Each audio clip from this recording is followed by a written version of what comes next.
This program is proudly brought to you by Telecom Limited and Daytech.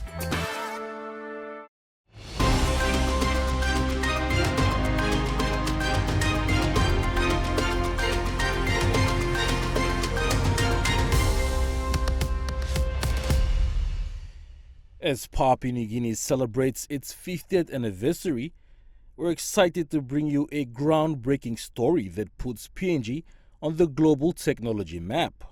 Tonight we are joined by the Pacific Artificial Intelligence Consortium Limited, the first and only AI and machine learning company fully established in Papua New Guinea.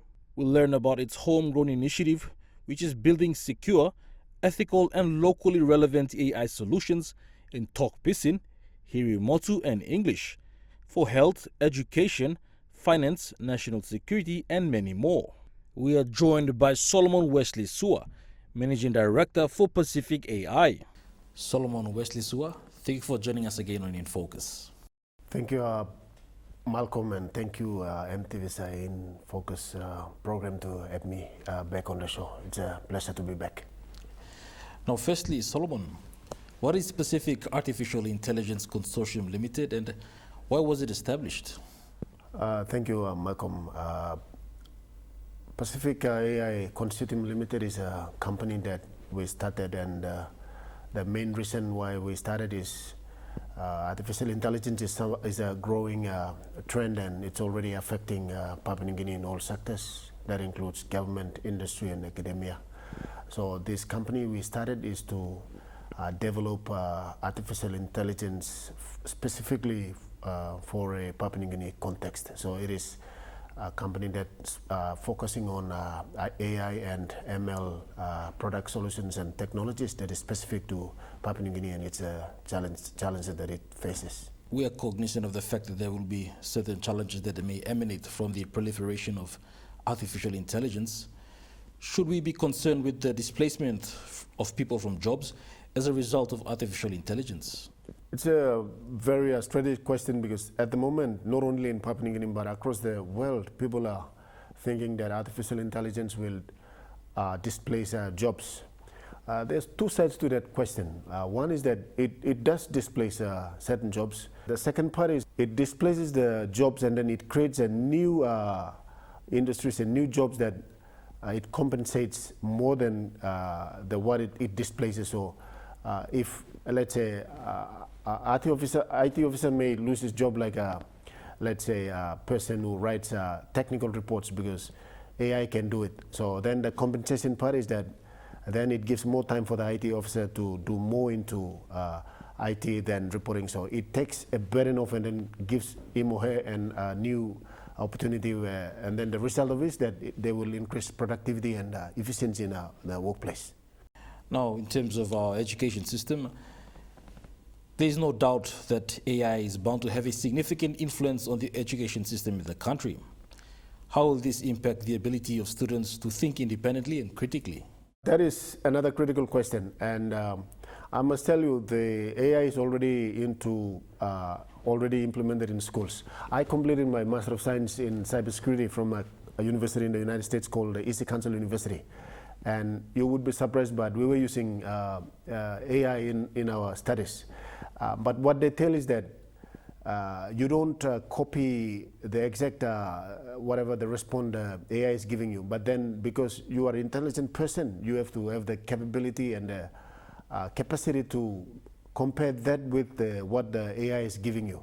And then whatever the answer you are responding to that question, then you would have a benefit, because the AI is now giving you a whole lot of knowledge that you can expound on for you to respond. But it doesn't eliminate you from, like, you being caught in plagiarism. Then you can be terminated from your studies. So the university that I went, we had a very strong ethics on that they even have machines that they can detect if you're using artificial intelligence to copy paste your work. So on that side, the first part is AI is already in education system. In PNG, maybe we are getting towards that one. So what they need to do is that they have to look at the ethics and the morality. The school administrations, they have to come up with policies and frameworks that how they can handle this one. So they have to, like, for instance, they have to say that, look, you can use AI like ChatGPT or Microsoft's Copilot, but you don't copy and paste into your exams. And then the university or education systems must invest into things like technology that will detect if there's AI detection tools and plagiarism detection tools.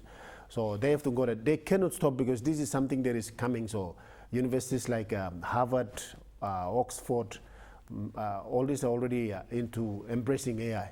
So they can learn from that and embrace this one. So it's something that is definitely, it will change the way the students and the teachers are delivering the course contents and syllabus in the school. So it's here to stay, and the challenge is now on the General Department of Education as well as the higher education to look at policies that would cater for this one.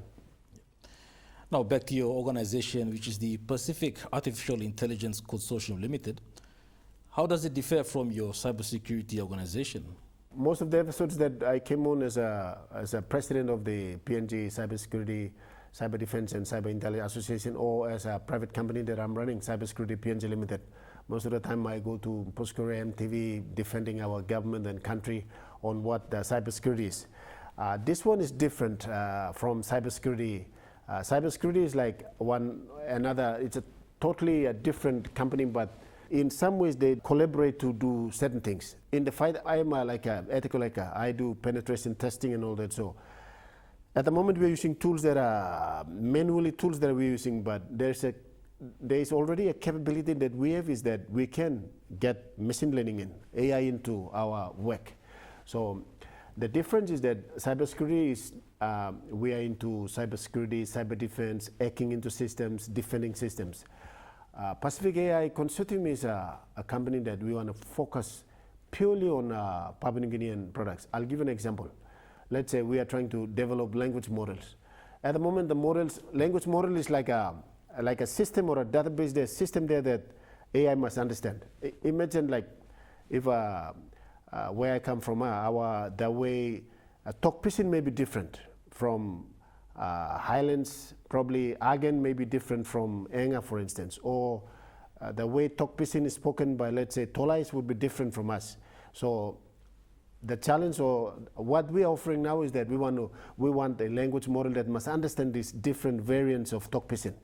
So if they ask something, then it must not confuse the way one Wabek or Enga province citizen there would speak than someone from East or West New Britain, or someone from, let's say, Western Islands. So how can AI understand these language models? At the moment, the models that we're using, they cannot understand our talk pidgin. So if they feed in a voice in like spoken by, let's say, someone from Hagen or Henga, the AI model might be confused. The AI model cannot understand. So that's the challenge that we took on, that Pacific AI. We want to do that. We want to come up with language models that even in talk pidgin and Irimotu, that AI must understand and respond. Thank you, Solomon. We now go for a quick break. Join us on the other side for more discussions.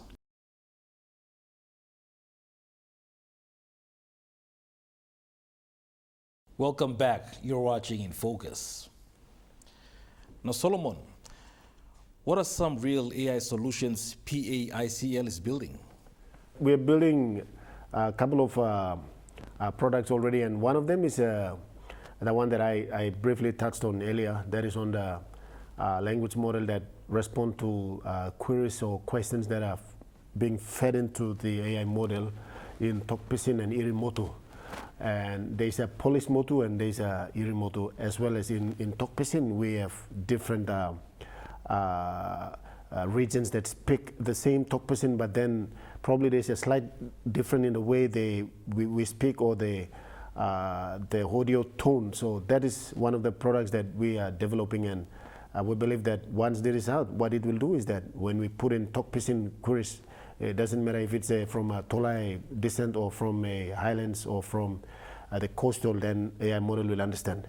And then that will also link into the health sector as well, because there's a chatbot that we are developing. What it will do is that whenever a mother or so from any of these regions in PNG, when he asks chatbot about the sickness that is in your system, then what the AI would do is that it would respond to the talk pidgin, and then it would give.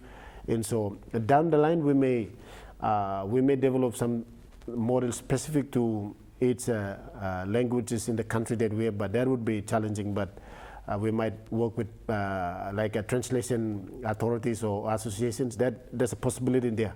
But this one that we're developing is that at least we want to make sure that this model understands the Irimotu and Tokpesin, and then it responds to that. So that will be also helpful for doctors as well as generic searches. Like at the moment they're using one model called ChatGPT. That is American model, and that might not understand a lot of PNG. Sometimes you put in a Tokpesin, it can respond, but not to very specific.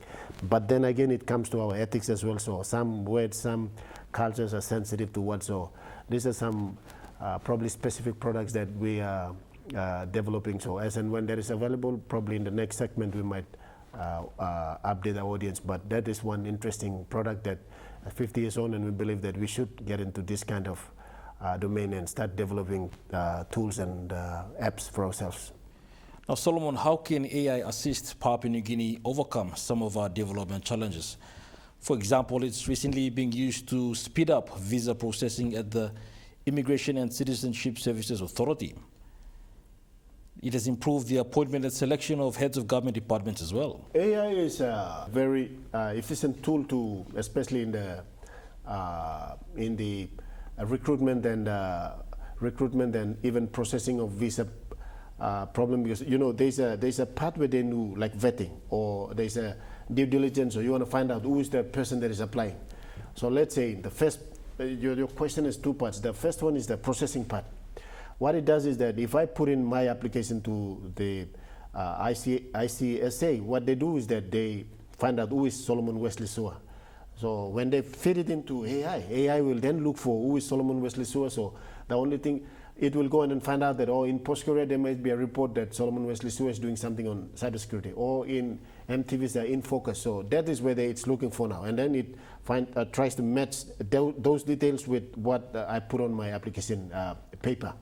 And then when that matches, then it says that this is authentic, this is Solomon Wesley Sewer, the same guy that is running cybersecurity PNG, or the same guy running Pacific AI Consortium. So then it matches with the application. So what it does is that now AI is now looking into that whole screening process, and then it find out where the information is coming from, and then that should cut down on a lot of this vetting and let's say due diligence or whatever the process they're going. It can cut down because AI can quickly look for the information that manually someone wants to search for it. It might take him weeks or months. Or with AI, within seconds, they collect information from Facebook, from LinkedIn, from any other social media or any other professional network services or any other thing that we put up. It would pull in and then try and quickly do that. Because let's say in LinkedIn, we have our education, we have our certifications, papers, all this. So once LinkedIn looks in, it works in there. So then it quickly processes that. So that's how efficient that can be. On the second part of the recruitment side, as I said, AI can now look into job sites like in PNG. We have two popular ones. The one is Seek PNG, and then I think the other one is a Workplace or something. That two places there we put all our CVs, all that. So now the recruitment process, now it looks into those databases of where the people are, and then it pulls out information. And then it looks out, so any crime records, all that. Now with police system coming on board and all that, now with the Department of ICT trying to come up with the all of government platform and solution, now this will be very simple, because AI will now quickly go into that government system, looks for all the information and say that this person is this one, this is served in this capacity, all that. So then it will do the grading and the scoring and all that. So whoever comes with the highest score gets the job. So then it eliminates on any other nepotism or any other factors that influence. If we totally go with AI and technology, then it cuts down all that, and you get the person based on the merit. So AI can is the tool for that one. Yeah. Now on the lob side, we've seen the proliferation of artificial intelligence, especially the proliferation of deepfake imagery. Does PNG have adequate mechanisms in place to mitigate such risks?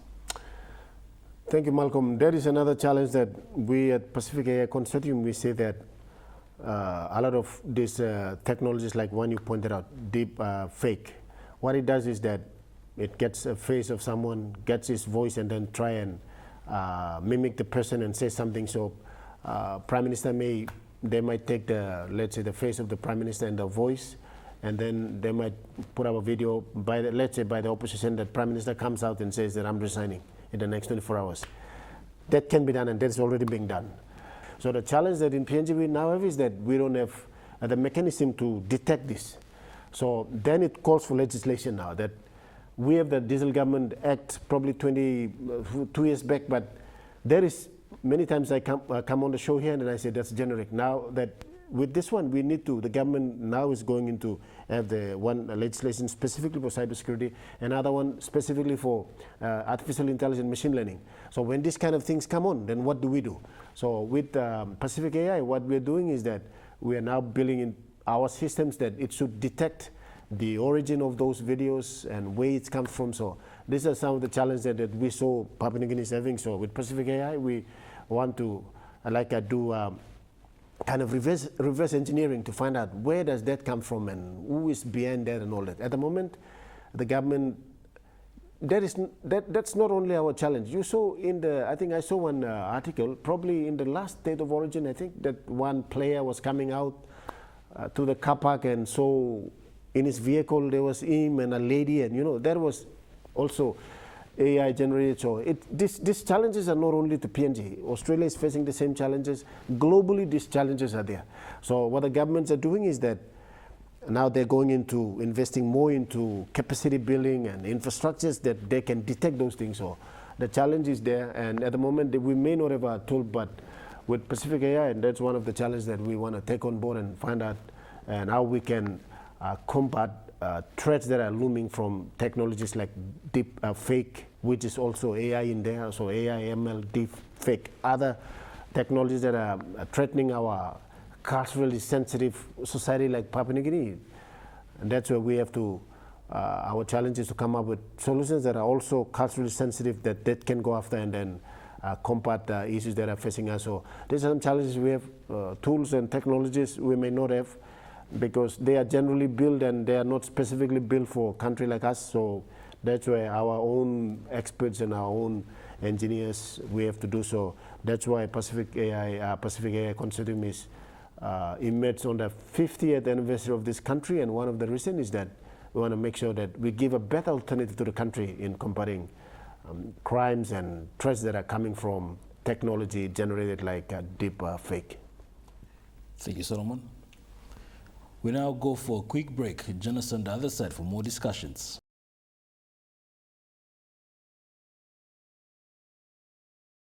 Welcome back. You're watching InFocus. Now, Solomon, how will Pacific AI elevate PNG's voice on the global AI stage? Thank you. At the moment, yes, correctly pointing out, at the moment we don't have a standing in the global scale on AI, meaning that we don't have a specific AI products that are developed by our own very own AI engineers, AI prompt engineers. There's a term that I'm using, prompt engineers, but at the moment you have to put in the right prompt to get the right response. So we don't have those things, so at the moment we don't have a standing.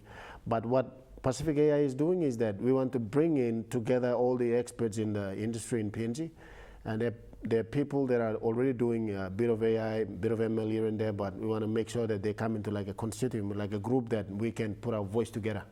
How do we put our voice together is that we develop our specific language models, specific AI models that Papua New Guinea will understand. So like if we have a talk Pisin model, then probably Solomon Islanders won't, because the Solomon Island talk Pisin there's a mixture of English and there's a mixture of talk Pisin there, so ours is unique. So that's the kind of, so when we develop ours, then I believe that our models can be then customized to like the Solomon Island model, because Solomon Island then it's like a mixture of talk Pisin and English to understand this. So with Pacific AI, we believe that what we're doing is that we will definitely bring together, because the challenges we have, like doctors, we have 12 or 10 million people and we only have 600 doctors.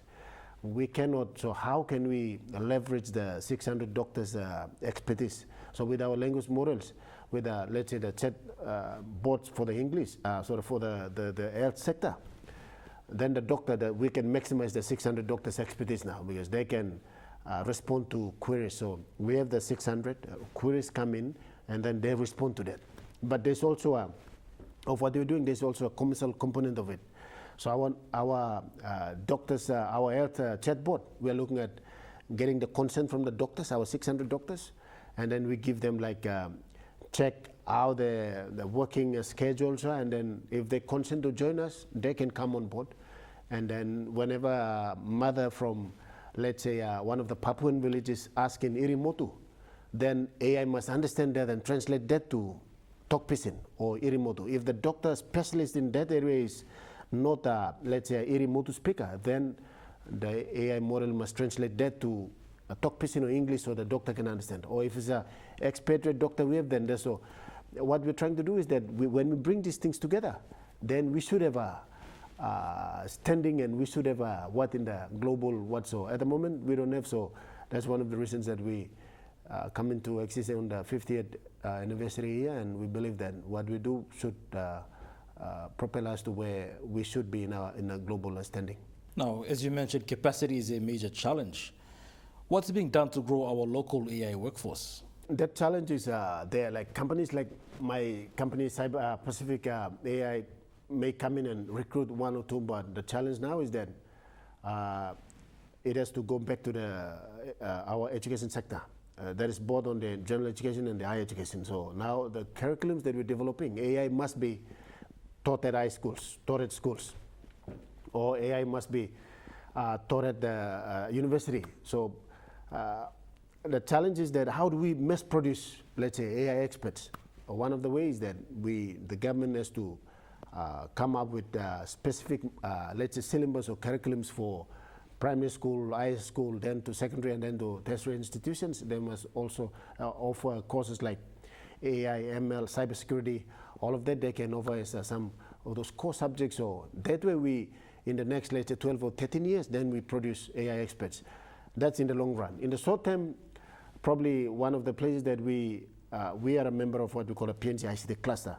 So in that cluster, they are running programs as well to see the short-term need. How do we fill those gaps in, let's say, cybersecurity, AI, ML? There is something going on at the moment with the University of Technology with the digital ICT cluster. So how do we fill the short-term, the gap that we get in experts from, let's say, AI, ML, or cybersecurity? So that's one we can do in the shorter term. But in the long run, we have to have collaborative approaches with the Department of Education. So students coming in, they should be taught AI and ML at that level.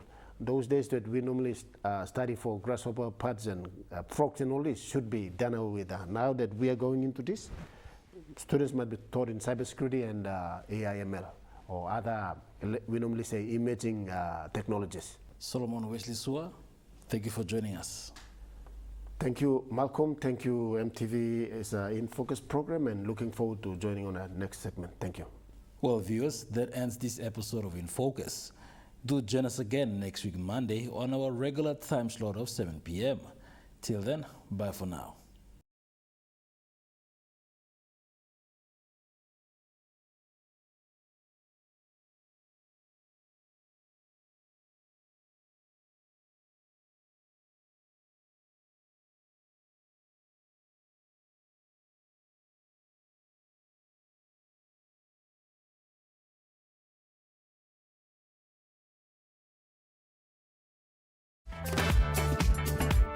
This program was proudly brought to you by Telecom Limited and Daytech.